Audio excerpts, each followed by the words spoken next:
নমস্কার, আমি আয়েশা, আপনাদের host. Any digital, visual, or any written copies of this content is considered under the Act of Piracy. চলুন শুরু করা যাক আজকের গল্প.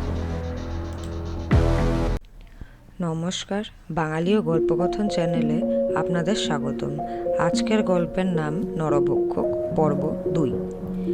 রীতা, সোনালি, বনানী ও সীমা.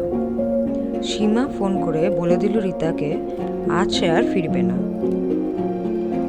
সে আজ রাতটা তার এক আত্মীয়র বাড়িতেই কাটাবে. রীতা ফোন রেখে বাকিদেরকে জানিয়ে দিল.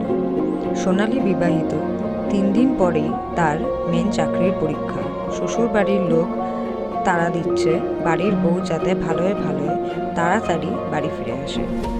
তাই পরীক্ষা শেষ করেই সে বাড়ি ফিরে যাবে বলে ঠিক করল.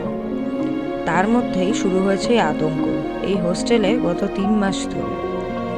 বনানী চাকরি করে, অফিসে কাজের চাপে রোজ অনেক রাত করে ফেরে. Subscribe to Bangali Golpokathon channel for part 3 of নরভক্ষক.